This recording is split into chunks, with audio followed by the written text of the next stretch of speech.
show money can buy. 99 cents, 99 cents. That show money can buy. 99 cents, 99 cents. That show money can buy. 99 cents, 99 cents. That show money can buy. 99 cents. That show money can buy.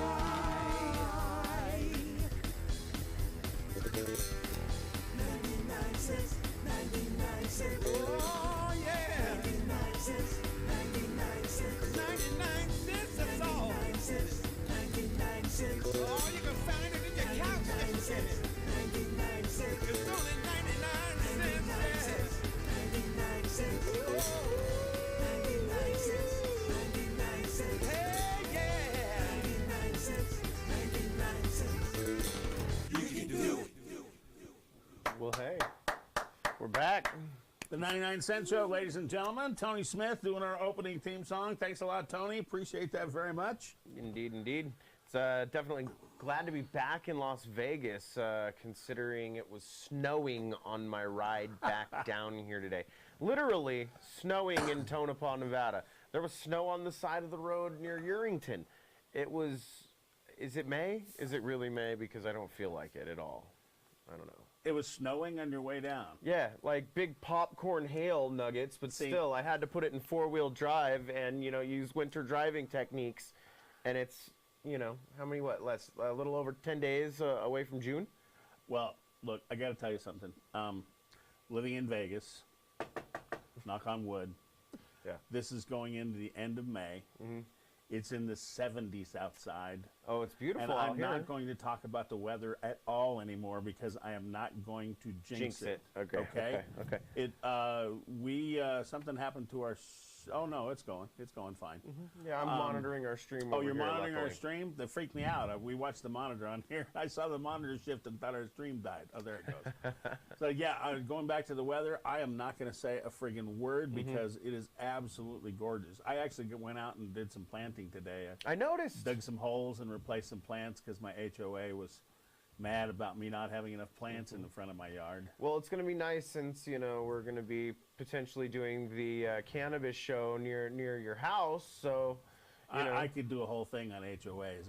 I know we could. I know we could, but we're going to try to keep it positive, and we're going to keep it about Game of Thrones tonight. This is not only Game of Thrones. I'm telling you right now, this is a spoiler show. Yeah, sorry guys. We haven't had a chance to talk about some Warning! movies. Warning! Warning! Look, if you don't we're going to post on here what movies we're talking about. All right, so. If you haven't seen it, then don't watch the show until you have, and then you can listen to our opinions and we're tell us whether basically going to be full of shit or talking not. about Game of Thrones, Endgame, all the recent stuff that's come out. Yeah, Ready Player One. That's not so recent, but still, it's recent for you, which is why I'm excited to talk to you about it. That was one of my $4 movie reviews that I didn't get to see because, like I told you, we go, you know, for us old farts, Wednesdays at the casinos here in Las Vegas. They all have movie theaters in them, and it's $4 movie day. Yeah. For seniors for over 55. So we wait for the movies to come out and go see them, and then decide whether they're worth $4 or not. You know, because I mean, I don't care. No movie was worth $11 to me. I'm just sorry. It is what it is. Pricey. Well, I'll wait and see them later on. Like I said, I'll wait and see them with a deal or there's a few movies I will go to the theater and I will see, and I would spend the money to see. Big movies that I like, the Star Wars movies, things like that. But, agreed. You know, for a lot of movies. Yeah, unless it's something that really, like John Wick. Now, John Wick, I'll go see in the theater because it's just that kind of a movie. I can't wait for John Wick. Just like I get super jazzed watching Keanu Reeves go through the training that he has done tactically for those movies and the hand-to-hand combat training that he's done. That gets me so amped up. Like, I mean, that to me, his level of involvement since the Matrix movies, I think, is what makes him probably still one of my... People make fun of him for the Bill and Ted thing, which I'm excited they're doing a new one. But he really has embodied an action star. In the last, 10 movies he's done? How many has he done that he hasn't been wielding a gun or some type of kung fu? Oh, yeah. Well, I mean, I think he found his thing. Everybody, those guys all find their kind of niche, and they either go with it or they don't want to do typecast and they walk away and they go do something else completely. Right. I think once he got into the Matrix thing, and you know, I mean, I don't know, because it seems like Keanu Reeves just has fun making movies. He's one of those guys that when you see him in interviews, like I saw him on a late night show the other night, and I was really impressed because he's just, they're going, well, do you do all your stuff? He said, well, no, I do all the kung fu stuff. But then my guy, and he tells, hey man, just shout out to this guy because he's great. My guy steps in and does like the other stuff, you know. So like he'll fall off the building and then he'll move out of the way and then I'll get in and I'll jump up. Right. You know, he says so low. But he says as far as the kung fu and all that kind of stuff, and you know, he's learned that over the years in all the different movies he's been in. The funniest line I think out there right now is the latest Shaft promo. Have you seen that one? No, I haven't. She looks at him, Samuel L. Jackson, and goes, and she goes, come on, walking here looking like dressed in all black, like some Morpheus. And he shoots, and he goes, man, I'm so tired of the comparisons to you know, what's the guy? Oh, I'm having a senior moment, man. We got together earlier before the show. Who's the guy that plays the character Morpheus? Lawrence Fishburne. Lawrence Fishburne. Yeah, he goes, I'm tired of the comparisons to Lawrence Fishburne. It's like, what a tongue-in-cheek jab. Because those guys really have been, you know, back and forth in a lot of those movies, you know? I mean, you name the Star Wars, all these huge franchises, it's like either one of those two guys has to be in those movies. If you need a good, powerful, stoic, black, you know, actor in Hollywood, they are definite go-tos. Now, I heard, going to Game of Thrones now. All right. So my roommate has heard, you know, my guy that I rent the house to. He told me that there is 1 million people on a petition to have him reshoot the last 2 episodes, or at least the Danny's like psychotic break episode. Okay. Of Game of Thrones. Really? Because there's so many people mad about that whole episode. Well, they're going to be really pissed about tonight. Well, I got to tell you, man. But I saw this coming. I called it. I mean, I was actually surprised in the way they tied it up afterwards, but I called that it had to have been Jon Snow that was going to kill her. He's the only one that could get close enough. Yeah, Jon would kill her, but I think it was kind of it was kind of a mundane way to tie up a great show. I mean, I think the last 2 episodes were not as good as they could have been. I hope to God they don't let these guys write the next 3 Star Wars. Yeah, like that's they what I mean. It's do. already done, so I mean that's in the works. I mean, because you know, at the end of the day, that show had so much potential for the end. You know, and I mean, when Danny has her psychotic break basically and turns into the Mad King and decides that, you know, her way or the highway, that was really predictable in a way to me. Yeah.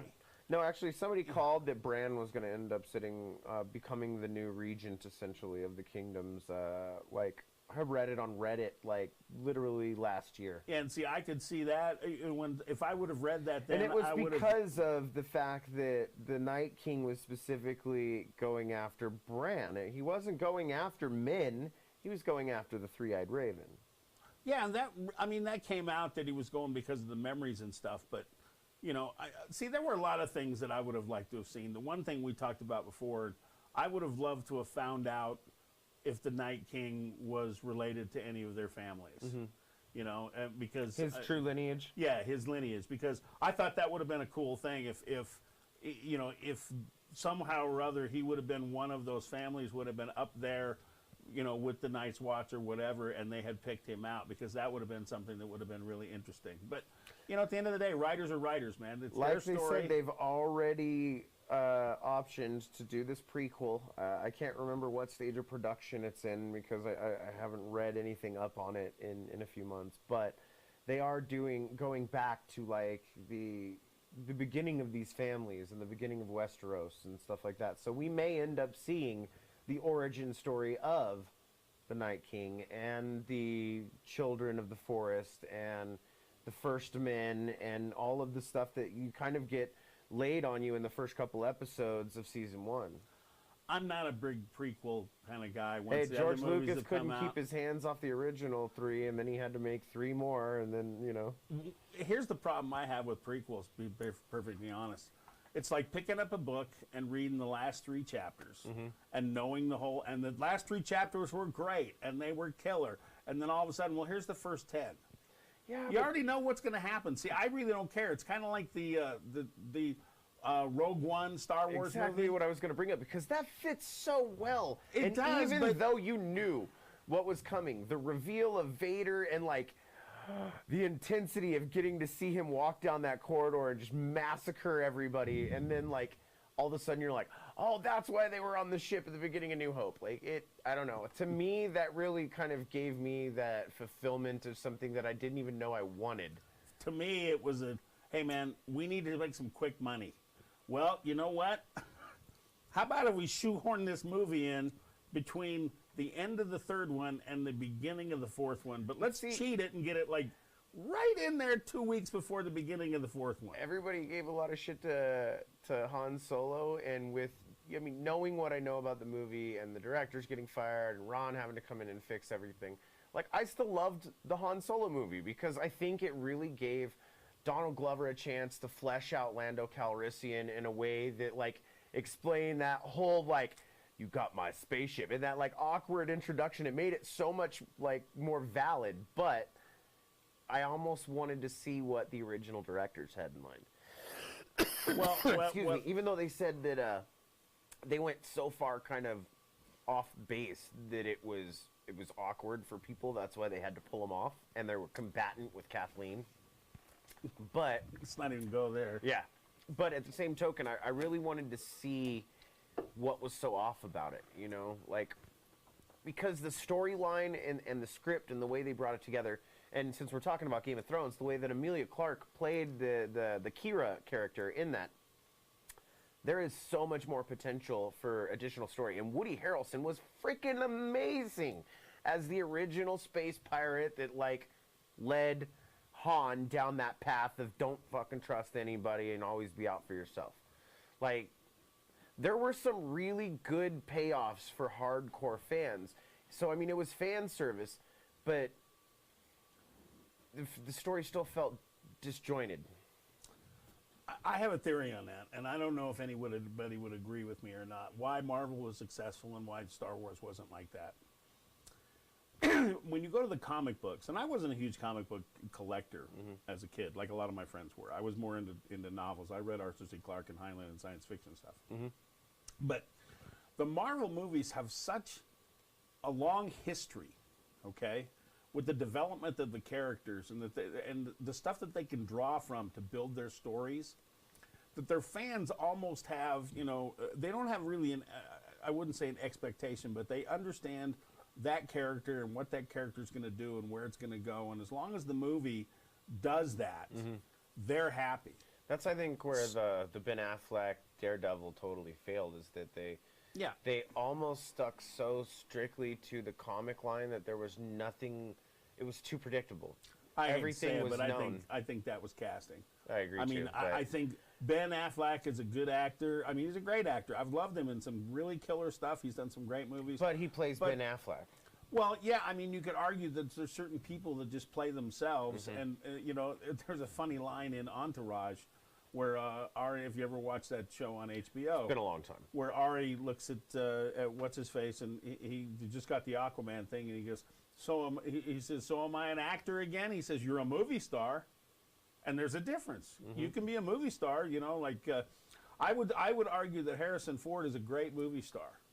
But as an actor, comparing him to like somebody like Gary Oldman, who does so many different, you know, styles of parts and accents and characters and stuff, to me that's more acting. You've taken on a role and you became a persona, as opposed to, like you said, like Bruce Willis and Harrison Ford and, you know, the guys in the Expendables, you know, who basically play action. You could argue Terry Crews is actually a pretty good actor, considering the comedy, drama, and stuff he can does. draw you in with the endearing nature of his honesty, and then just bust one of those weird faces and like you're just in stitches. There was a great movie called Draft Day with Kevin Costner about football, right?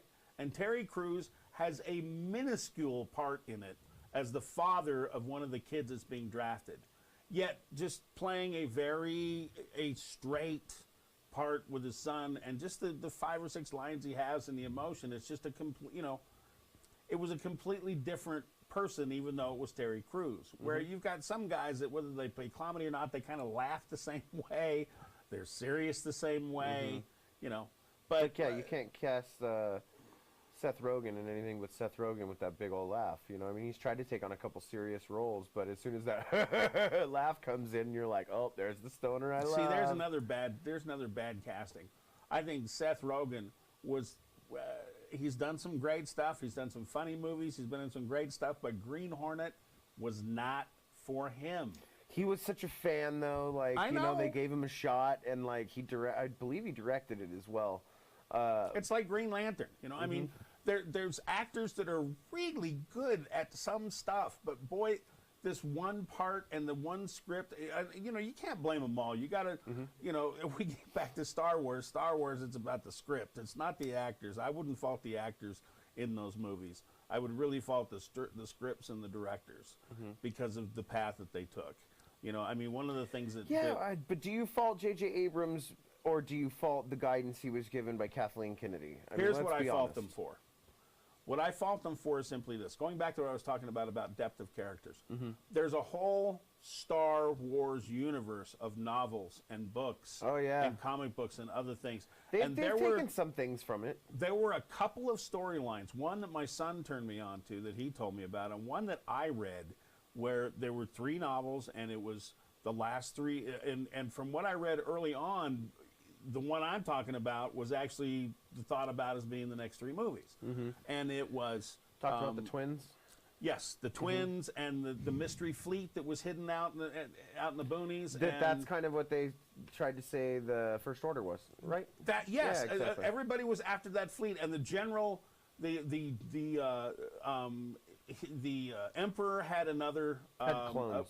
He had a female apprentice at the time that nobody knew about. And she ends up with a general of the fleet who goes off, and they're kind of in exile. And everybody's after that mythical fleet that disappeared that has all those clones on it, the army that they can take over. Now, I read that storyline years and years and years ago.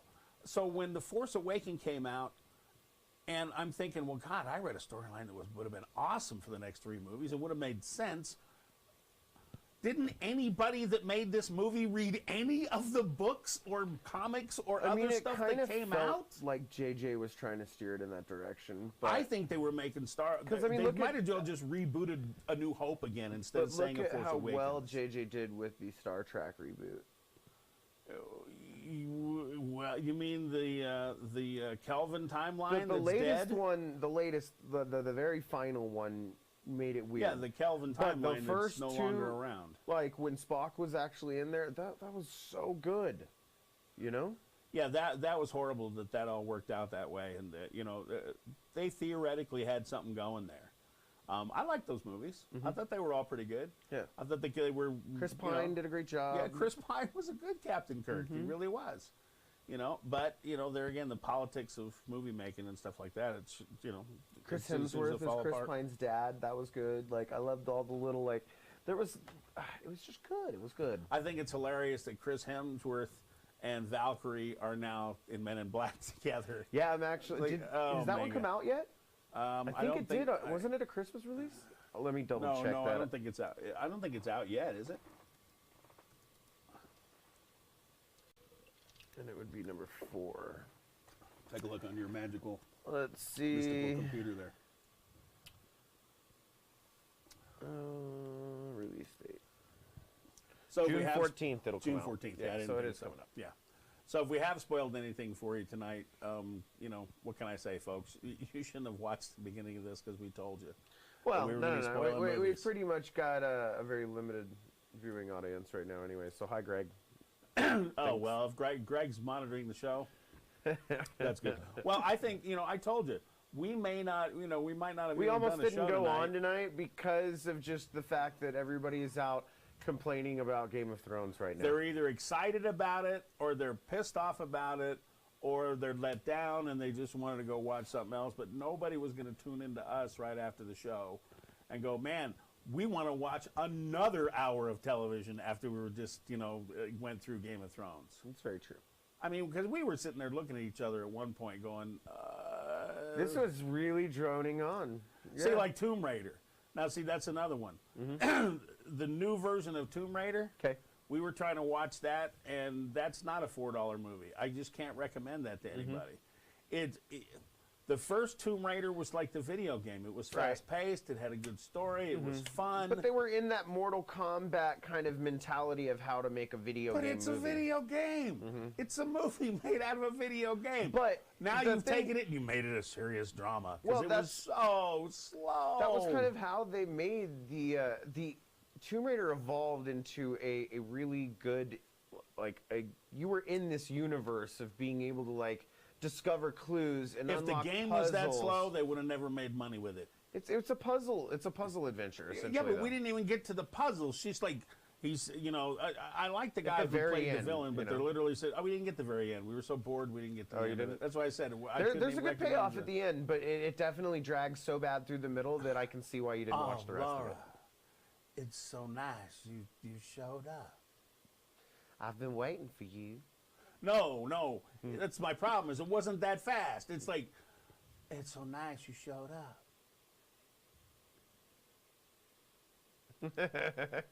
Okay.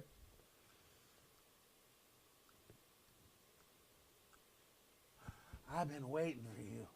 I mean, it's literally like, oh man. And I like the actors. There again, the people who are in it is what sucks me in. Yeah. Most movies, I'll watch them because I like the actor. So I'll give the movie a chance. I'll give a director, a writer, a big break if they've got an actor that I like. All right. But man, if they put them in a situation where it looks to me like the actors, it's either painful for them to do the show or it's just not something that, that fits what they do or whatever. If they don't fit the puzzle, then to me, I start getting twitchy. Like I said, 25, 30 minutes in, I'm like looking for the pause button thinking, all right, is there something else on? So what do we switch to? So, Ready Player One. How about this? And we're blown away by that one. That was such an amazing movie, though. That was amazing. It was visually so good, and especially the way that they did such good fan service to 1980s, pop culture. It gave it such a broad spectrum of audience appeal because it's literally video game. They had video game creatures and characters from modern games. They had Tracer from Overwatch in there, but then they also had Deadpool. They had freaking Deadpool technically holding hands with Harley Quinn, which is a super hardcore fan ship. What they say, the relationships, they ship them, right? Deadpool and Harley aren't even from the same universes. Yeah. So being able to do all those different things and then have the flying DeLorean, the freaking the little Easter egg of the Iron Giant going into the lava and doing the Terminator thumbs up. There was so much gold that was packed into that movie that I had to watch it 4 times to really just kind of look what's going on in some of the different corners of the screen while the action was going off because it is so visually intense. Now, see, that's one that got me interested for that exact reason. The promos were so cool and so visually intense that it's like, all right, I got to see this movie. But the Tomb Raider one, I thought, all right, look, I like this girl in the Bourne movie. She was in the Bourne movie. She was in Man from U.N.C.L.E. It's like, all right, cool. So, flavor of the month. Here's a new actress that everybody wants to get in here. All right. Imagine the pitch. You're going to replace Angelina Jolie in the Tomb Raider franchise. Because they don't shoot these with the idea of just one movie. Yeah, I know. She made the Tomb Raider franchise, Angelina, with those big lips and hips. You know what I mean? Dude, it was a lot, though. Look, I've got to give her credit for the personality she brings. It's her kick-ass demeanor. It's her personality that she brings to the screen. And see, Mr. and Mrs. Smith. Oh, my God. What a great movie that was. Fucking brilliant. But see, that's what I'm talking about casting. If you owned Tomb Raider, the game. I do.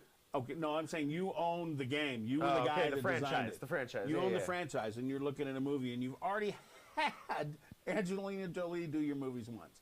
But like Marvel, you got to go, well, there's a new generation. We got to make a new movie because, it's just in rentals. So we're going to make a new one. Right. We'll take advantage of all the new technology. I don't know if that's the person I would have picked to go against Angelina Jolie because, look, that's the thing. every time you recast something, everybody's going to get compared to the previous version. But it's the same thing that they did with... Look at Batman. With Rey and Star Wars. Well, Rey's the queen of the universe. 10 minutes worth of training, and she's the queen of every universe. She shows up all over the place. She's just in a different skin. You know, kind of like Avatar. That's social justice warriorism being injected into pop culture. But it's part up of on the island. Oh, you don't want to train me? Oh, okay, I'm gonna work out for 10 minutes, and it's like, and then I'll pass you. Luke, what the fuck did you waste all that time for training? How come you guys spent hundreds of years in the Order and stuff? Because look, Rey could have showed you it all in 15 minutes. Dude, it didn't do Rey justice. And I guess that's my biggest problem. The writing, I agree, because there's sometimes where things seem a little forced, like the end forced game. It's like, we're running out of time here. You got that? Can you move the rocks? Okay, good. Let's move on to the next one. Well, that's how this Game of Thrones episode felt. Well, see, that's my whole problem with these things. It's like Game of Thrones. There again, over the years, went literally in an episode and a half from the savior of the world to, bitch, I gotta stick a knife in your heart. Yeah, and everything fell apart. Now everybody hates each other. How the hell do you make that kind of jump, writers? Yes, I'm talking to you, D.B. Weiss and whatever your name is. Oh, and bottom line is, you think everybody's at peace? We walked out the door with them sitting by the table talking and stuff, and then the graphics fade out and John's in the north, but you think anything got settled? I mean, no. You've got now the Queen of the North who thinks hers, doesn't stink, and you've got Bran. Well, when Bran dies in the future, because he ain't going to live forever, he's a crippled guy. Mm-hmm. When he dies and he has no kids or nothing and they appoint somebody else, he ain't going to be the three-eyed raven. And he ain't going to be somebody that technically doesn't have kids, exactly. So they didn't really resolve it. They just kind of left it, just pass the buck down the line to the next generation. I mean, at least they didn't do the Sopranos deal. That's still, at the end of the day, that's got to be one of the most shocking ends to a great series. That left people just going, what? You saw that, right? I love those M. Night Shyamalan twists, though. I like it when everything just goes to shit at the end and makes you go like, what the fuck did I just see? Yeah, I mean, well, like the, what was the other show that we said that that resolved itself this week? And Big Bang Theory. Mm-hmm. All right, now you're going to TV shows. Now, Big Bang Theory resolved itself, after all these years. It was nothing to write home about, but it was a good show. And the thing about it was, it resolved everything the way people wanted it to. You know what I mean? So it wasn't like Bob Newhart back in the day. I was telling you and some other friends. I mean, to me, the people that are my generation, and I was a kid when that came out. Yeah. The end of the second Bob Newhart show is still, by far, probably the best ending of any series in the history of television. Why do you think that? Did you ever see it? No. The second Bob Newhart series he's living up in, I think in the Hamptons, and he owns a bed and breakfast up there. Mm-hmm. And the show goes on for years, right? So at the end, the last couple episodes, if I remember right, the Japanese buy all the land around his place and turn it into a golf course. So he doesn't want to sell. So he's like right in his bed and breakfast in the middle of the golf course. So he walks out on the patio and gets hit in the head with a golf ball, okay? And the screen goes black. And all of a sudden, the light comes on, and you're in the original Bob Newhart show's bedroom with him and Suzanne Plachette. And he rolls over, and she starts complaining about, he starts telling her about this dream he had where he owned this bed and breakfast up there. And Suzanne Plachette's looking at him like, go back to sleep, Bob. And the last line he says, he goes, something to the effect of, you ever thought about wearing sweaters? Well, that's because the wife in that show wore sweaters. Now, I mean, that's one of the funniest friggin' tributes to a show when you think about it. It's the first Bob Newhart show ran for years. And then, then he went off the air. Then he started his second show and ended his second show by waking up in his first show. Inserting himself back to the original. Yeah. I mean, it's you ought to look at it online, folks, if you've never seen it. It's probably one of the funniest episodes. It really is. I just like, if I walk away satisfied with what they did with the characters, I mean, sometimes writers and stuff just want to throw you a curveball just to, walk into bar the next day, it seems like you just go, yeah, see what I did to all those guys? Yeah, I really screwed them over. That's how I felt the first season of Game of Thrones, not gonna lie. When, they fucking killed Ned Stark, I was like, what the fuck did I just get into? Luckily, I didn't start right at the beginning. I started 2 seasons ago, something like that. So I've had the last 2 seasons to wait out episode by episode. But, I could at least devour 3 or 4 seasons later after they chopped the dude's head off the fucking season finale. Like, what the fuck just happened? You took the coolest character in the whole show and you're like, you have no more lines. Whoop!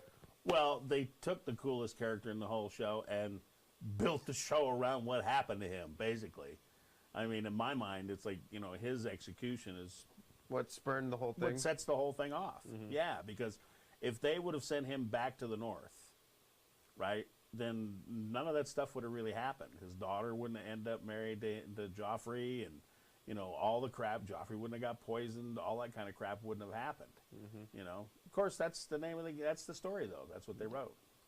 Anyway, that's enough for us rambling and stuff. Are you sure? Well, we got Tony here. We do. Because, let's get Tony. I think I have all of us on a shot here somewhere. Let me see. I think I want to say, let's see here. Oh, no. Deadpool fell down. Ta-da. What happened? My little Deadpool fell down. Oh, well, that can happen. You don't want Deadpool. No. There's a logo. And there is us and Tony. Hey. Oh, hey. I'm What's back. up? There you are. Yeah, doing, well, sir? we got talking so much, about the movies and stuff. You guys are having such a good conversation. So how you doing, sir? all the movie trivia and everything that's happening in the movies. What do you think about I any found of it these pretty. films we're talking about? I thought it was pretty interesting. Have you seen any of those films? Have you watched any of that stuff? I haven't No? yet. You're not a big movie guy. No, I am. Yeah? Actually. Okay. What's the most recent movie you've seen? Oh, the Avengers. The Avengers? Yeah. So what do you think of that how one? much of, before that, how much of the Marvel, series See, have you stayed up that's to? That's the thing. No, I haven't. I haven't watched. You just watched that movie. I just went to that movie. You jumped in 20 years later. Yeah, I jumped in. No, it's been 10 years, but still. Yeah. He Yeah, you can jumped say I into just the crawled out from last... under a rock and went to the movies. Yeah. Yeah, But, okay. You watched the for that- last for of, that what, movie. 22 movies or something 22 like movies. it was fun, man. that? So you got to go back and watch the other 21 But in yeah, order now to find that- out. I mean, I'm It's just thinking like this you is missed- a summary. This is a summary of all the other movies. No, kind of. But because now, you missed so much of the fan payoff. I'm sure you heard, the fans scream at a couple moments. Yeah! You know what I mean? And you're probably wait, that was kind of cool, but what was that all about? Not really. No? That didn't happen. I go to the old folks movie theater. You No, know. we went. The I went. So they were waving their canes The Suncoast, instead. man. It's not. I went many- on a weekend during a day. The week after, lots of kids in the audience, lots of people my age with their kids in the Right. audience, and it was there was some serious people were screaming and yelling. It was awesome. Yeah, when I went to see him, we were in recliners. Well, I do the Oh, the yeah, there's some Galaxy really nice recliners theaters. myself. Yeah. It was beautiful. Yeah, See, I Texas- only started going to Galaxy theaters because they were the first one in Reno to actually serve beer at the Okay. theater, so I didn't have to sneak beer in anymore. Because, your pockets can only hold so many Right. beers when you're trying to walk into a theater. Same without here, clanking. same here in Vegas. Yeah, the Galaxy was the first recliner. And then all of a sudden I'm movie like, theater. wait, and I get a recliner? I'm like, I'm sold. I'm sold. So, I mean, I've been going to Galaxy theaters and pretty much buying 2 tall beers and watching movies at full price, around $11. So I was spending probably about $30 per movie, and I saw maybe 15 movies. When I finally wanted to go see Endgame because I just couldn't handle it anymore and I was broke, I had earned enough points. It cost me $1.75 to I go was just see going to say, Endgame. why is this a pitch to get Galaxy to give us free movie Fucking tickets? A. Yeah, that'd be nice if they gave us free movie tickets. I We'll would gladly love do to support reviews. Galaxy movie theaters over at the Cannery. We'll gladly play you Tuesday for a hamburger today. That's right. Are you but, going to go see John Wick? Yes. Did you see the other John Wicks? No. Now, see, that's the thing you should do because I got number 2 on my cloud movie you library. really need to Okay. see those because that's one long story. Okay. And know, the yeah. episode 3 is coming up. And episode Okay, well, one, I I have mean, why it all starts. 3 good long movies to look forward to watching. Yeah, as a matter of fact, they're on. I don't know. We'll talk about it afterwards. They were on. They're running them on one of the cable networks or one of the satellite networks right now. 1 and 2. I think it's on Paramount's network. I think it's either HBO or. Well, Paramount had them on last night on 1 and 2, but I don't know if they're going to be on anymore. Gotcha. But yeah, but you got to see 1 and 2 to see 3 because the whole reason 3 exists is because what happens in 1 and 2. That's why they're not separate movies. Like, for example, The Equalizer. Right. You know, I mean, those movies can exist on their own, even though you know who it is. But yeah, the John Wick movies are linear. They start like right after like a each series. other. Yeah, it's almost like a TV series, only in movie. Yeah. I tried to sit down and watch The Equalizer 2 after having, some adult beverages and quite a bit of cannabis, and I literally fell asleep halfway through it. And I was like, this is an action movie, I thought. It's But not that as good could as the just first have one. been the intoxication speaking. Have you seen that one, The Equalizer 2? No. It's in my opinion, it's just not as good as the first one. It has moments. It has its moments, but the thing about the first one is, I don't know if you ever see you're 18 years younger than me, or 16 years younger than me. So did you ever see the TV show that this is based on? No, I did not. There's a TV show called The Equalizer that was the same basic idea. So I kind of knew that it was a popular TV show. So I kind of knew the whole premise from that. So the first movie was kind of what the TV show was like. He decided to, help people out and stuff, although the TV show kind of jumped into it. But he decided to help people out and did what he did and stuff like that. I just figured that the second one, when they killed her off, right, and then it's an inside job, all of a sudden it becomes, all right, this is just another predictable, stupid spy movie. Yep. That's This- why I fell asleep. This I'm not gonna lie. character could do such cool stuff because of who he is, and no, it has to be his ex guys who went, who went bad, and now he has to clean it up because they were his ex guys and they killed this girl and this and that. I mean, it's like every James Bond movie. Yeah, it's just, oh my God, why do you do this? That's one of the reasons why I'm kind of looking forward to see Shaft, is the way they've rebooted that series with And it's- Richard Roundtree playing Grandpa Shaft, and then Samuel L. Jackson and now his son, so they have the 3 Shafts. But they play on the fact that Richard Roundtree was Shaft back in the 70s, and he's still around. This is just an extension of the characters. I think that's very cool the way they did that. It seems like you guys have a really good, appreciation for movies. Like, I'm a movie TV. I mean, Yeah. I like pop culture. I hear you. Well, that's why I started writing. I mean, one of the things that inspired me to write was watching movies and stuff, and just watching the characters and the character development and reading science fiction and I mean, to me it was about the stories. Yeah, for you, Captain, you should do a movie critic show. I mean, you're so creative when it comes to. I don't know if show people like my design. real opinions about movies because I'd be pretty Well- harsh on. Of course, you know what? I'll tell In you the day one of sense. social justice, it's hard to be 100% In one honest. sense, Right. in one sense, the way I'd review them is very simple. It's like whether it's worth $10 to see or not. I mean, simply because any movie's worth to see on TV. Right. When you're seeing it for free, unless you just cannot stand the character or whatever, anything's worth it there. But and even back in the day, and this is not too long ago, when it was $4 or $5 to go see a movie, and maybe $10 for a movie, a popcorn, and a Coke. Even that was reasonable to go see movies. The reason I don't go to the theater most of the time now is even at a $4 movie, I was laughing. It's like we went the other day to see the movies, and I said, all right, well, I'm going to see this, because we're going to go see Endgame, and it's 3 hours long. I'm going to go ahead and get some popcorn and Coke this time. So for a $4 ticket, it was $17. Okay. I mean, it's like, I hear you. What's the point? I never thought I'd turn into my mom or my grandfather or my grandmother when they used to complain about how expensive shit is. But I got to tell you, I'm there. I hear you. I am there. I look at it, it's like, man, it's $17. Fuck, I'll wait. 4 months till it comes out on TV, and I can see it on a 65-inch big screen. I know it's smaller, but I can enjoy it with my friends. I can. I mean, that's one of the things. So for me, it's really about whether it was worth it to go. You know, that would be my Right. first criteria: is it worth it to go to the theater to see it or not? Right. But there's a lot of movies that get panned that I think are great. I'll tell you one. A good one is Mordecai. Okay.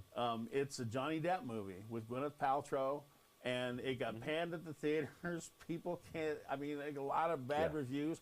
And to me, it's like The Big Lebowski. It's one of those movies that you just you can watch over and over again because it's just so stupid funny. Yeah. And it's got a great cast. I mean, Okay. it really does. There's a great cast in the thing, playing all these weird roles. He's this like shady art dealer, Okay. you know, who's trying to make an art deal, and his wife, Gwyneth Paltrow, is, you know, she's this upper crust British woman who always saves his ass in this thing, and it really is a bumbling, almost Inspector Clouseau kind of movie. I hear you. I mean, so there's a, you know, I have different tastes than a lot of people do. You know, to me, I just want to be entertained. Same here. You know, I just want to have fun in a movie and be entertained. There's too much crap in the world that you have to deal Right. with every day. Too much drama, as we all say. There's way too much drama in the world.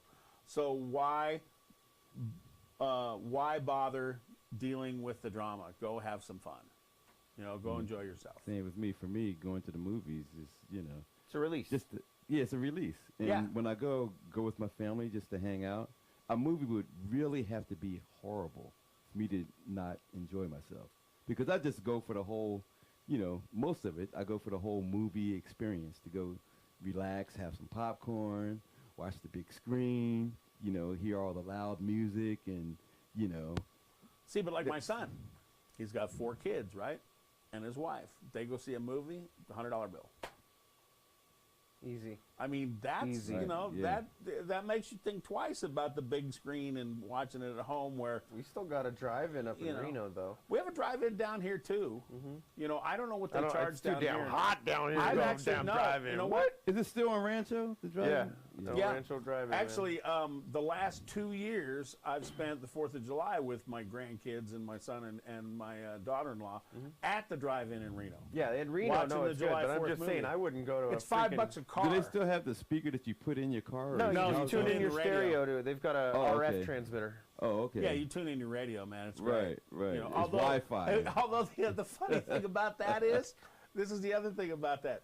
There'll be somebody driving around with jumper cables starting up everybody's cars because they sat there and read the radio all night listening to the I always movie. brought a little portable radio for that exact Oh, reason. it I was learned my hilarious. lesson after the first time I had to jump my car. It was hilarious. There's 3 or 4 guys with their That's jumper pretty cables, funny. and they're just driving from car to car, starting everybody's cars up. Like, yeah, it's no big deal. Here you go, man. We'll jump you.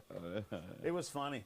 You know, but that was I cool. love the drive-in still. Yeah, I I mean, mean- that's worth it to me. I'll go spend $30-40 because you get 2 movies every time. It's going to be a double Right. feature. So you get there early, you hang out, like, you See, know, up there- you can bring an ice chest so you don't have to go buy all that extra shit. So I'll load up my beer, load up sodas for the kids, sandwiches, snacks, and we just turn the back of the SUV into like a giant blanket pillow fort, and we just chill out and watch movies till the kids pass out.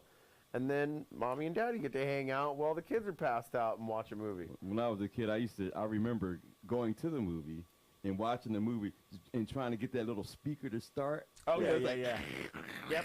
Trying to hitting it, hey, our speaker doesn't work. Hey, Did you come ever on. try to pull into both spaces so you can get, Oh, you know, stereo, stereo, so you can get absolutely. both speakers? Yeah, and then the guy came out, hey, man, he can only have one space, you know. Then most of us kids, we fall asleep and wake up, you know, the next At home, day. And, yep. oh, what? Okay, we went to the movies, but Well, they used to charge by the person. Now they charge by the car. You know, but yeah, that's why people would hide in the trunk and all, Yep, back all in the kinds day. of crap back in the day. But to go see a drive-in, that's a great way to go just hang out with the family and watch a movie. Yeah, shout out to El Rancho Drive-In. We would love to do some work with you, help you promote your business. Heck yeah. All right, Yeah. Tony, you ready to play? I think we're done chit-chatting. What do you wanna play? I'm going to play something. if you want to. Okay. Or we can just sit keep here talking. and just talk, man. Yeah.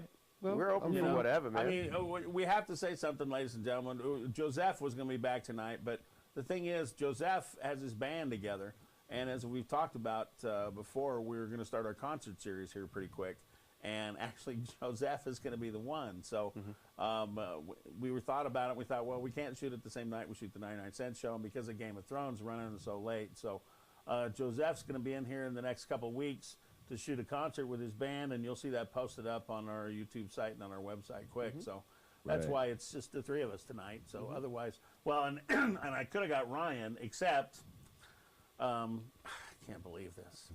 A guy who makes a living playing piano, who teaches piano, who has a doctorate in music, sprains his fingers playing goalie in the family soccer game. That's dedication to family to family time. Is I just It want to is. give Shout out to as the much family as much time. as it wasn't maybe the best business move. I, as a father, completely approve of But couldn't going you, out like, and play, giving it your all. like lineman or back or something? Well, I've you done know? that. I played basketball, in high school, and still played in the band. Mm-hmm. But I did jam my finger once, and it was That hurts, man. not good. I've jammed every one of them. And I can't imagine the trying coach, to play the piano, coach though. pulled my finger, put a splint on it, and put me back in the game.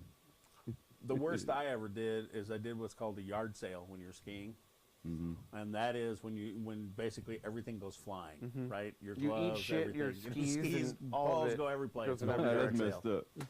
I'm coming down. These friends of mine, we get to, one of the beautiful things about being a morning guy in radio is you get to do a lot of shit for free. And doing it in Reno meant you got to go ski in Lake Tahoe for free with free equipment anytime you wanted. So the girl that did the morning show with me and her husband, they were skiers too. So we all decided to go up to Sugar Bowl and ski up there. So we ski all morning, and I'm ready to quit. I'm tired, man. But they're bugging me. They go, "Oh, come on, let's make one more run, one more run." That's the one. All right, fine, Gets you okay, every let's time. make one more run. So Sugar Bowl's, I don't know, 7,200, 7,300 feet. It's just a little bit above the lake. But there were clouds and kind of fog that day, right? So you're kind of skiing through a whiteout, basically. Right. So we get up the top of the chair. I click on my my Walkman, and I got Ozzy Osbourne in there, and I'm listening to No More Tears from Ozzy, right? And I'm like, I start to get into it. I'm starting to ski down, and I can't really see anything really in front of me as far as terrain goes, right? I can see the trees and shit, but it's all white. Yeah. Man, I hit a mogul the wrong way, sideways. And when I hit it this way, I hit it, everything went flying. Now, I used to teach skating, ice skating and hockey and stuff. And the first thing you teach little kids when you do it is, when you're going to fly, make your hands into a fist. Okay. Well, like an idiot, I didn't make my hands into a fist. I stuck both thumbs in the snow and bent both of them back and touched my wrist. Ouch. Like Oh. that. So for the next 2 weeks, literally doing the radio show, because I got to go back and work the next day. I couldn't pick Okay. up a piece of paper. I couldn't move my hands. This one was worse than this one. So I still had to do the show, and I'm actually engineering the show. So I'm pushing the faders up like this with my wrists for a week because I can't Dedication. grab anything because I got to do my show. But So yeah, must go on. It must. oh man, that's dedication and the fact you got to pay the rent. Because at that time I wasn't making the kind of money that I made like in other markets. Okay. Yeah. Well, You I know. mean, you were making Reno radio money. I was making radio money, which basically meant that I had to go out and hustle instead of getting me an apartment, which they said that they would, they said, no, we'll give you the commercial time. You go out and hustle it yourself. So I had to go out. I didn't found get an any of apartment those complex. kind of perks, though. Well, that's the only way I got a raise. That was the only way I could get a raise because I said, well, that's not enough money. And said, well, I said, how about a place to live? You at least pay for that. Well, we'll give you the time. You can go trade it out, thinking that I couldn't get it done, right? Laura didn't think I'd do it. Sure enough, I found an apartment complex that for one commercial a month, they'd rent me an apartment. So I got a 2-year. Oh. I got a 2-year deal on it. I had to cut one spot a month. Damn. And it was a nice little $750, $800 a month apartment. And they were flabbergasted. They hated it because they had to give me the airtime because there was a regular schedule committed to it. So it was $800 worth of airtime. So and they didn't want to stick it in the morning show because we were too expensive, right? So It was like 2 a.m. but it's spots. a double-edged. Yeah, but that's a double-edged sword. Well, if you're going to put it on the cheaper area, you got to run more commercials. So instead of just running off like 10 or 12 spots at $75 a charge for AAA rate, they put it in the $15 rate. Now I got to run 60. So I mean, it is this is the stupidity of some of the people that we used to work for. That's why I'm glad we don't work in radio anymore, my friend. I am too. I mean, it's not the way it used to be. It's certainly not the industry that I started out in, and I got on the back end of really the good times. They pretty much died out by the time the '90s hit, I mean, you didn't get to see any of the stuff that I we got to do. see some people making decent money. I got to see Not the money. I'm talking perks, about the WKRP insanity. but I never got to see the insanity of that much creative competition like you got to see. It was literally, we had a house of creativity with the Wild Morning Show and Wild back in the day, but it really wasn't like constant and intense, you know? I think back to the Toilet Rocks. You know, I mean, just literally 96 Rock, when quote unquote, when the Nuts did run the asylum for that 2 years. And basically going into work with the idea that I could just pull something out of my butt, and if I could figure out a way to pay for it, we could do it. And it was just a constant challenge. And Danny would challenge me. I mean, God bless him. You know, we had our differences and stuff. And, you know, he fired me twice. It was the guy who started me in radio. He fired me twice. But still, when we were rocking, and that station was, you know, we were having a good time, and things were clicking, man. It was one of those gigs. I'm sure everybody's had a job at some point in their life where they just look up and, you know, they look up in the sky and go, you know, man, I know this ain't gonna last, but if it could just last a couple more days, that'd be great. You know, because you just know there's no way in hell this can last, so you got to enjoy it. Whenever you got something so good that, you're constantly looking for when the next fuck up is going to take it away from you. Well, it's that definitely great. been there. Yeah, exactly, man. It's that band you get into that you know, 6 weeks in, you just, you know, you look in the mirror and just go, God, man, I don't want to get any more invested in this because this is so friggin' good. I'm just going to be crushed when it falls apart. And that's the thing, you know, back in the day when I did wear my emotions on my sleeve, that was the worst part about it, is giving your all creatively and all that stuff and putting 70, 80 hours a week in at those radio stations. And basically it's like, yeah, dude, we're changing. See you later. What? Yeah. Everything I did, everything, you know, you It's can at a give a moment's rat's notice, ass. huh? Yeah, well, you know, especially in radio. yeah, I mean, you know, especially you know nowadays with the corporations. I mean, you know, look, there are guys in radio. Don't get me wrong. It's, you know, you can't just, you know, paint an industry with a brush, no matter what industry it is. Right. And there's a ton of people out there that are good radio people that We still still got a lot enjoy of friends, doing yeah. it. You know, they still enjoy doing it, but basically the only people that get to do it like I did are people in little tiny markets that it's just not worth it for the corporations to buy up the stations yet. Shout out to my homie Jace in Winnemucca, Nevada, that owns that's his what I own mean. broadcasting company, Nomadic Broadcasting, and he's got a kick-ass rock station up in Winnemucca, by the way. So You'd be all my surprised. friends that go to Winnemucca for Runnemucca can testify, because he's been pretty much running anything big that happens in Winnemucca right now, Jace Edwards is involved with. So big shout out to the homie. And thank you for hosting the 420 party at Nabaduck Dispensary in Lovelock for us. And, you know, constantly shouting his own, allowing us to shout our personal stories for cannabis and stuff across his rock stations. So that's been a pleasure for me, obviously, you know, to see someone that worked the KOZZ morning show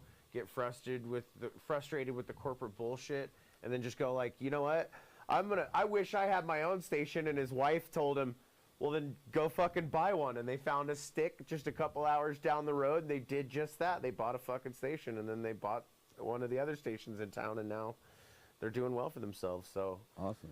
There's a station, I don't know if you've heard it, I can't remember the call letters, but there's a station that I think comes out of Bishop that you can pick up a little driving outside down. of Tonopah, Yeah. Between that Mina area and Yeah, stuff. I think that I picked station it up a little bit. so reminds me of 70s and 80s radio still. I mean, you'll still hear Long ass Pink Floyd songs. Yeah, and all and random a really mix good rock of stuff. shit. Yeah. A mix of really good rock stuff, not just all one genre or another, but a really good mix. Jocks that don't talk over the songs, you know, that sound halfway intelligent. That even in a small town, they're talking about what's happening in their town, what's going on. Yeah, they sound like you want to go hang out with them. That was the thing.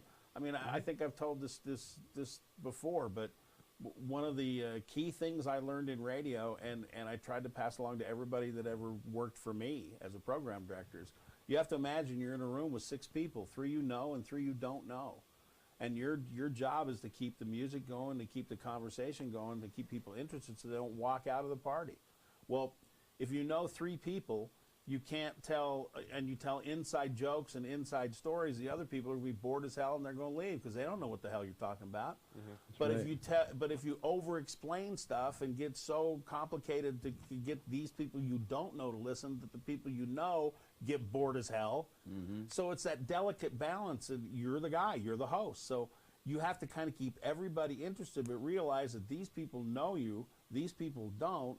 So you have to keep them all listening to you at the same time. Well, you start developing different little tricks to do that with. Like for one, is to shut the hell up. You know, if you got something to say it.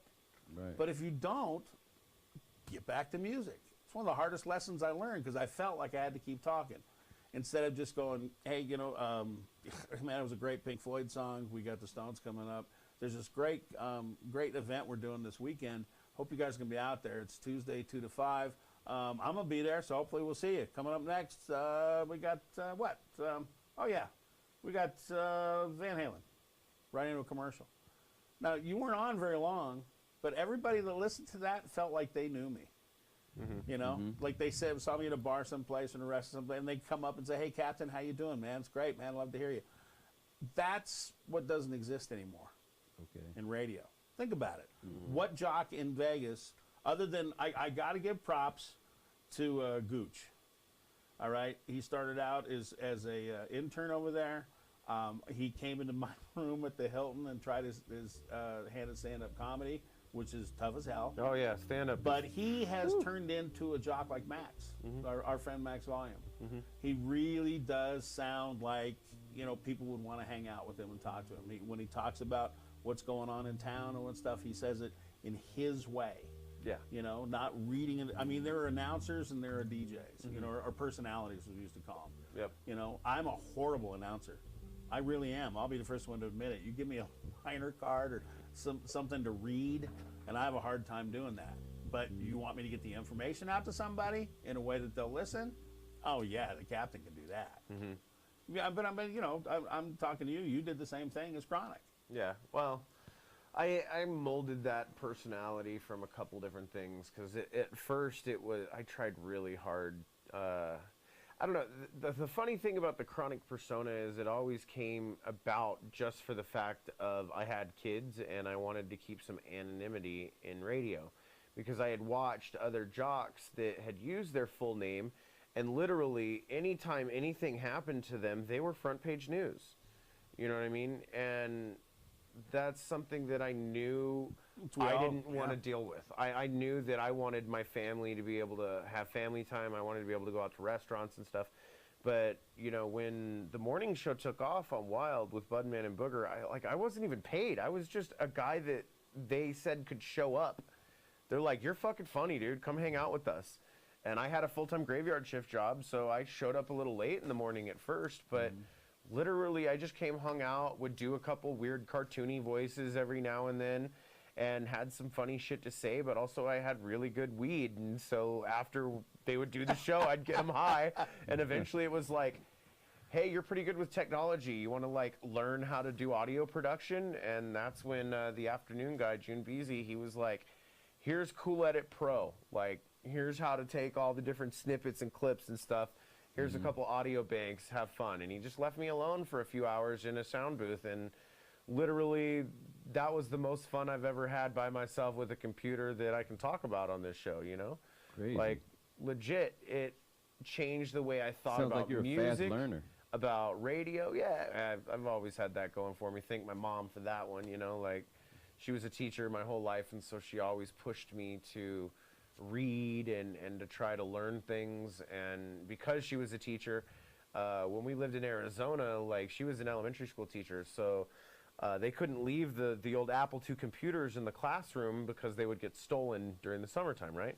So every summertime, each teacher had to bring their classroom computer home. So I was like 4 getting to play with Apple computers and learning, you know, the simple Apple programming codes and learning how to, like, boot the operating system, then take that disk out, and then put the program disk in, take that disk out, and then put the data disk in, and then take that disk out, and then put another data disk in, you know what I mean? Like, and that's how you got to the point where you could actually do something interactive on screen. And I remember taking that to, like, my dad worked insurance, and he got his first home computer for insurance that was an IBM XT. And that's like, once I got DOS, and I was like, oh my God, I can do this with all text commands now? That was the end of it, man. Like, I just knew that software and technology was for me. It was just something that I could easily just... it became so intuitive that I've never had a piece of software stuck in front of me that I couldn't figure out in less than an hour. Oh, that's awesome. Never. Because like, a lot of people say it takes them a while to learn that stuff. Well, there's technophobia that I think a lot of people deal with too, is that because they try to wrap their head around the complexities of the actual circuit board and how that's talking to the graphics processor and the RAM and all these complicated things that you don't need to fucking know when you're just trying to do software. Right. And so that becomes this overwhelming sense of like, I don't know how any of this is working. How do you expect me to figure out how that works? And it's something that I've honestly seen specifically with an older generation of my friends that worked in music and in radio specifically, is that like, you know, I'm used to analog buttons. I push this, the mic's on, I pot this up, and we're good to go. You know, I don't have to click here and drag here and, you know, try to figure all this shit out. And I've literally watched some of the most creative minds in radio pushed out of the business just due to technophobia. They're too scared to allow themselves to learn, to get over the fear of how overwhelming the technology is if you try to accept the whole thing. That's why I got lucky. I own studios. I got into audio. You're a techie guy. Well, I got into it. Yeah, I mean, look, I built my own strobe light out of a battery-operated reel-to-reel tape deck in a cardboard box.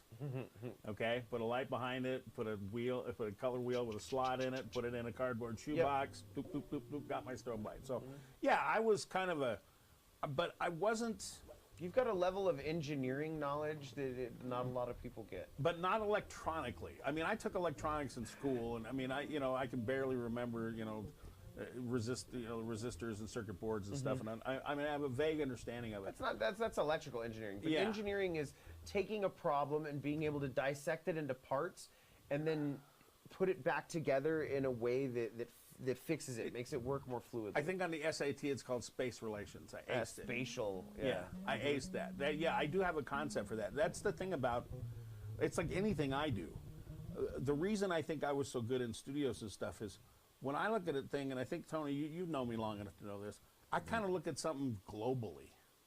You know, I can't really think linear. Yourself out of the perspective. I perspective. can't think linear really in steps, because to me I see the answer, or I see what I have to get to, but instead of thinking about the steps, I think about I get to. It's like I kind of almost work it backward, you know, where what I have to do and how I have to put things together. That's a good way to be a planner, though. Well, for example, now you know talk your about end technology, result and then break down the steps to get there. You know, I am that next generation who theoretically was afraid of technology, and I have to say, when I dealt with PCs back in the day, working for the Hard Report, I was supposed to review magazines, and this is, you know, when it was just, you know, DOS. Well, to remember alt./C drive to get to something, no. My brain doesn't work that way. You were literally learning a new language. I couldn't and that's remember that. Understandable. My long-term memory, just, you know, my photographic memory, all that stuff that got me through school just wouldn't process that. But you put me on a Mac where all I had to do was run the software. All I had to do was learn Photoshop, Illustrator, PageMaker, Final Cut. They had a much easier things. UI. Yes, sure. where I Their could user interface with it. Was and that's the thing about creative people. That's where musicians all went toward Mac, is because, look, I just want to get shit done. I don't want to know how to do it. I don't know how to make it. I just want to be able to hook my MIDI up, hit go, and have it run my stuff. I want to be able to record my tracks. I have watched so many DJs and live performing musicians that rely on Macintoshes get bent over a rail over a hard drive replacement. Really? See, I've never had those Had problems. a hard drive. Well, in the DJ industry, I think we're a little harder on our hard drives because of constantly cycling through large data files. But I have seen, and this is like, I mean, if we went to my Facebook... But using internal hard drive? Yeah. See, Mac recommends, like for Final Cut and Pro Tools and all that stuff... Externals. You always use the external hard drives. I always use externals for my DJ gear, but a lot of newer DJs, they use the internals or they'll use That's crazy. jump drives. And even using jump drives, though, what Puts too much of a eventually strain on happens is their hard drive will fail in the middle of a performance, and they have no idea what to do. Your now $1,500 gig, you're a boat in the water that's sinking, and you've got nothing to bail yourself out with. This little So- laptop right here. It's called having a backup. I always carry a backup as well. Like, that's why I actually had a hard drive issue, or not a hard drive. I had a hardware issue with my gig on Saturday, and I luckily have a great group of friends. Shout out to Teddy P for letting me borrow his DJ mixer, and I had to run home and grab my turntables, and I had to go old school and actually like bust out turntables because my mixer wasn't working right. So There you you talk go. about abusing a computer. This little laptop right here, I got. I did Rich Little's Broadway show, right? The video for that. Yeah. So I programmed the thing that runs our LED walls is a media server. That's on this computer. So one day I'm working on this thing. Now, I bought this as a backup to his show, but also as my computer. So he had another one that we actually ran the show on. So this one never ran through that. But I used to do all my video editing on this machine because it's the last one that can run Final Cut Pro, right? Because they killed that, went to Final Cut X. So one day, man, it just goes black. I'm like, oh my God, no, not my laptop. I do everything on this thing. Well, sure enough, just like I take it over to a Mac place, and I've had no problems with all my Macs, and I got 8 of them floating around this house. Yep. But what happened was, and this is notorious for iMacs and these laptops, it got so hot that the low temp solder on those circuit boards melted and the GPU Separated. came undone.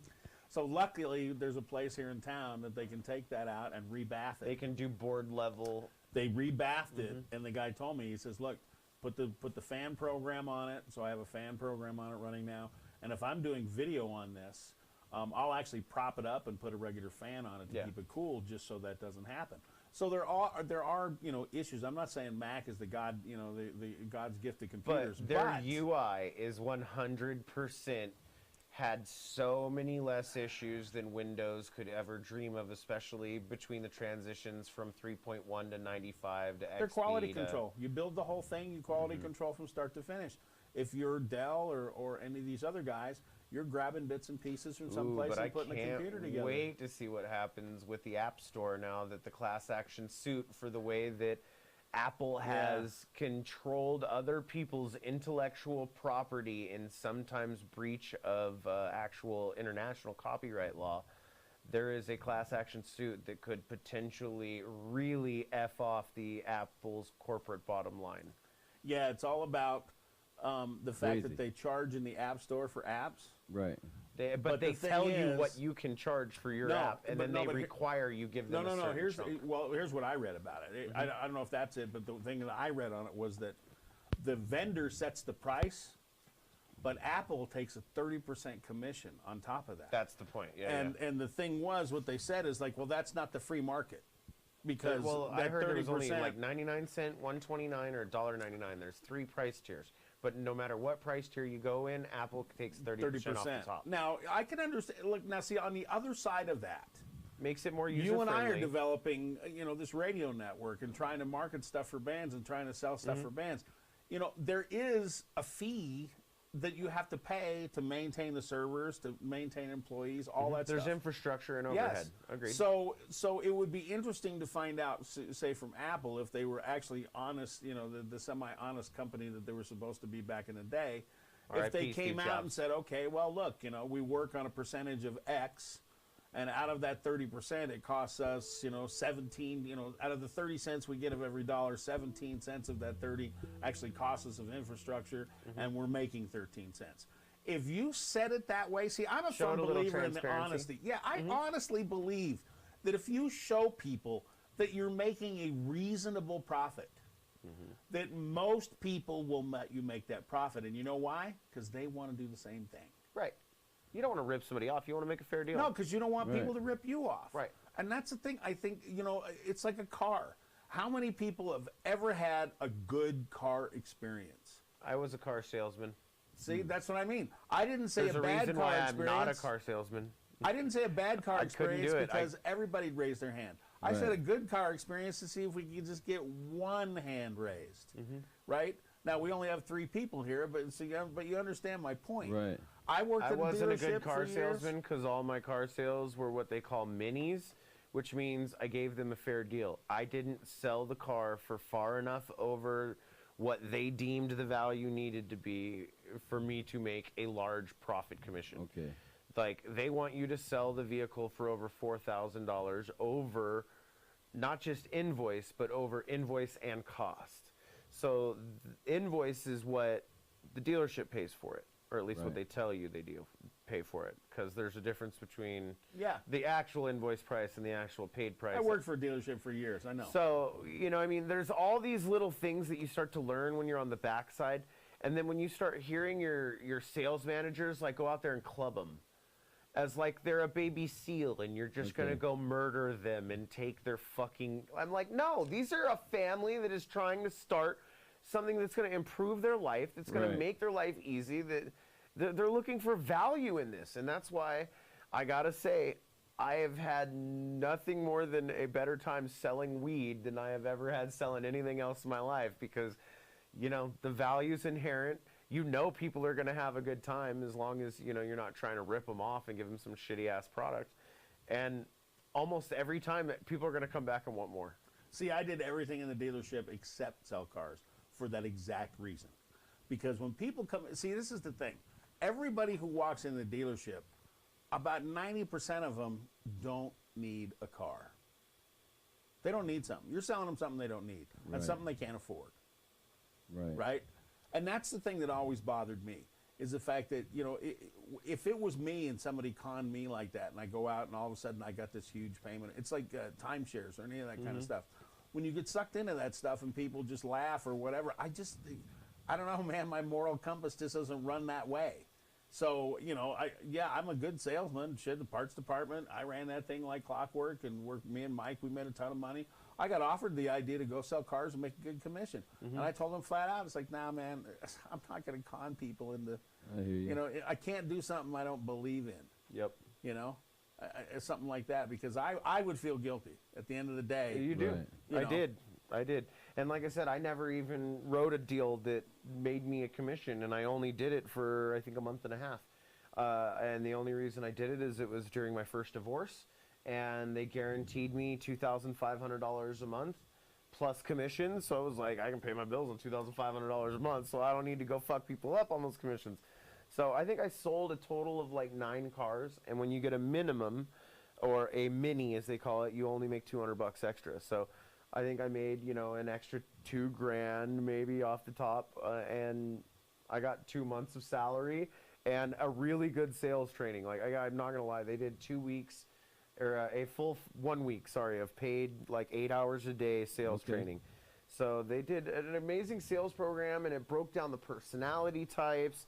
It broke down how to kind of adjust your approach to, if you're talking to an alpha, somebody that really is in the desire to control the situation, you need to learn how to steer them in less abrupt and direct ways. Let them think they're in Correct. control. Yeah. You make suggestions, and you kind of there's ways you can lead the conversation around to where they're going to suggest it and they're going to feel a lot better about it. Right.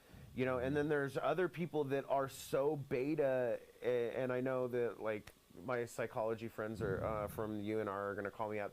The alpha beta syndrome has been debunked, and okay, but still, there are those personality types when you are dealing with social situations, and there are certain people where you got to like tell them that it's okay to say yes. Right. They are so timid that even though they want to do something, they need permission to do it.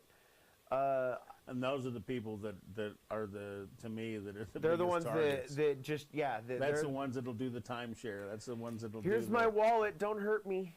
And when you see that look in their eyes of just, I just want to have a good time, man. This seems like a really good idea. I could never understand timeshares. That's another but that's racket. for another I show. hear you. Indeed. What time we got here, man? Have We're we, at an hour 15. Oh, we rambled on pretty good tonight.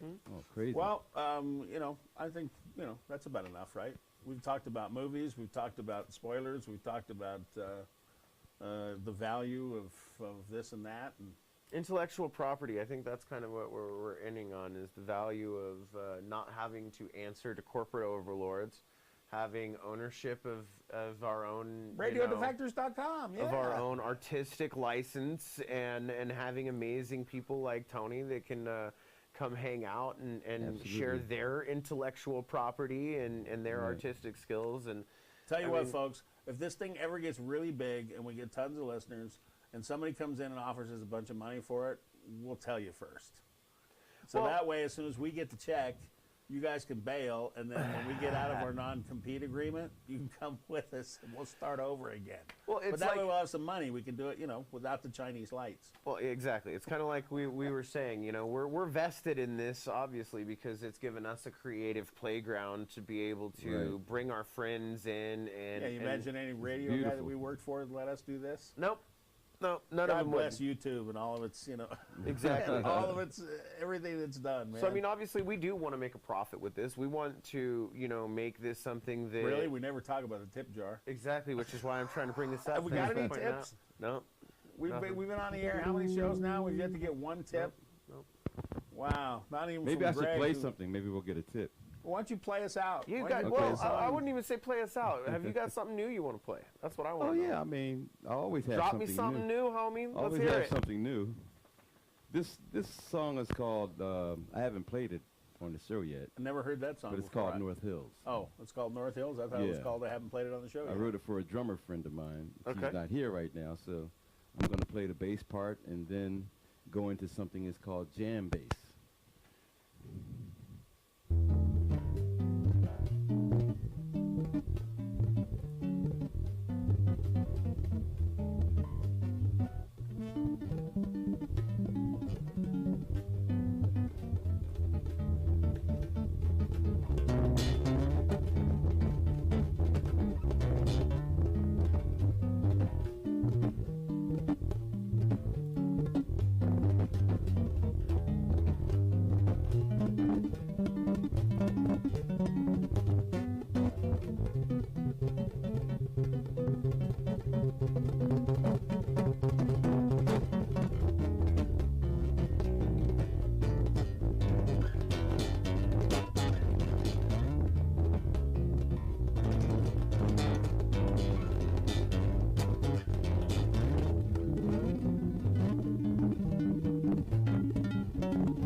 Hey, that's what's up, Tony Smith. Thank you. So, now you've talked about your claw in the past, man, but I mean, like, you get fast going in there. I think so fast, actually, we may have had a mild audio sample rate issue because you were throwing tunes too fast for the computer to compile it. Oh, really?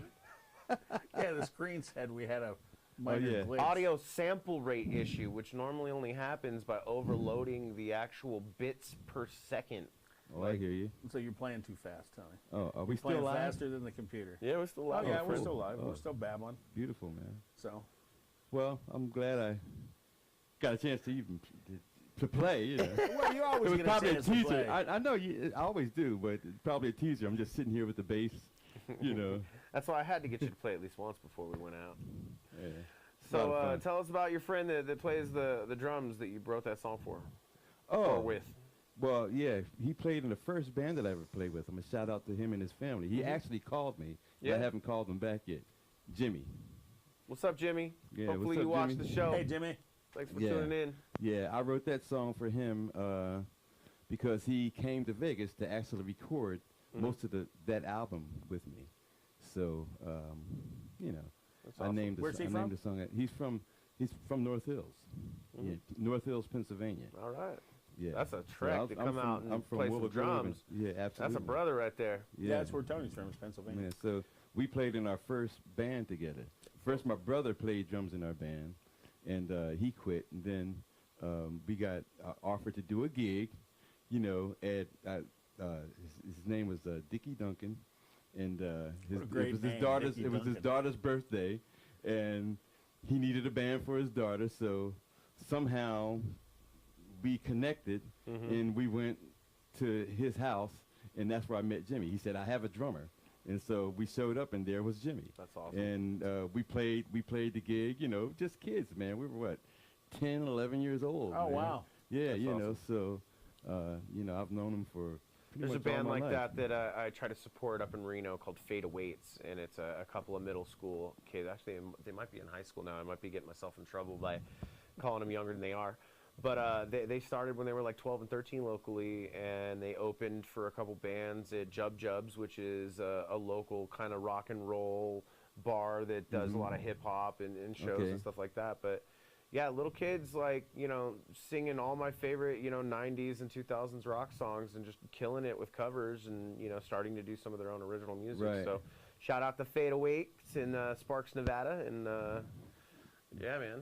Yeah. I think that was a pretty good show, though, Tony. I Yeah. appreciate you, man. Oh, thank you, man. Appreciate you, too. Heck yeah, bro.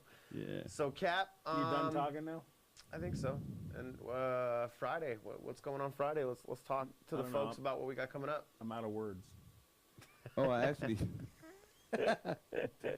I believe. I've said my allotment. I'm out of words. Tony, who's on the show Friday? Oh, yeah, I have my phone died. Oh, in the air. My phone is there with my Tony with has the a schedule calendar of on the his guests. phone, but the phone died. Yeah. That's all right. But next weekend, Bobby Brooks. Next Sunday. Next Sunday. Okay. Yeah, it's going to be I will here. be back here Sunday. I've got my final extra marital gig, I'll call her it. That's Jackie Wilson's kid, right? Jackie Wilson's kid. Yeah. Yeah, he's coming Sunday. He's He very said he's good. bringing a track. Yeah, he's going to bring his track. Better be I own the Unlicensed. license. Oh no, it is. It's the Okay, original. good. Yeah. Okay, it's an original. Yeah, Cool. he Making does. sure. You got somebody on Friday though. I can't remember who, but I thought you had somebody scheduled for this Friday. It was Joseph, I thought. No, Joseph was supposed to be tonight. We talked about that. Remember, he's Right. going to do the special. Mhm. I think it was supposed to be Ryan, but I don't know if Ryan's fingers are going to be working again. Yeah, I thought it was Okay. supposed to be Ryan. 'Cause we but got then Ryan you show to had make up. Charles fill in Friday. We'll have it right? Yeah. posted. Well, we'll right. find. Yeah. We'll put you on the spot. You got to find us somebody for Friday, Right, okay? right. Somebody as talented as you and all To the hear, rest of the guys. to hear some more music like I played just now, it's on my CD called Beneath the Shadows, Mhm. and it's on TonySmithMusic.com. So you can actually get some free samples All when right. you go sign up on my website. Like Costco, you can get free samples. That's making me hungry. And on that note, let's go. Man, to I'm some more I already knew that was the hungry. only I'm way I was going to starving. get him shut up, folks. You know, we'd be out here for 5 hours. Rambling Give me a on, so- playground that I can actually come have some fun in, and I don't want to go home. I don't know where my kid gets it from. Yeah, okay. Well, yeah, but they have other things to do tonight, too. And besides, I'm hungry, too. All right. So, thanks for tuning in, folks. Cheers, I hope you folks. weren't, I hope you weren't disappointed with our spoiler alert Game of Thrones movie review, kind of show. But we just felt like we had to do it for don't get me wrong. Pop Game culture, man. Everybody's going to be talking about it no matter what. So if you we want to didn't make a address it- comment and tell us whether we were full of shit or not, by all means, what's our email address? radiodefector@gmail.com. radiodefector@gmail.com. Remember, if you're a band and you want to be on the show and you've got a song you want to send us for consideration for both the show and maybe for the concert series at the radio station, by all means, send it there too. radiodefectors@gmail.com. All right, man. Let's get out of here, okay? You got it, man. All right. We're going to hit the theme again? Is that what we're doing? I don't know. Tony, you want to play the I'll theme play out? us out. All right, man. Go ahead, play us out. Thanks, folks. Have a good one. Good night.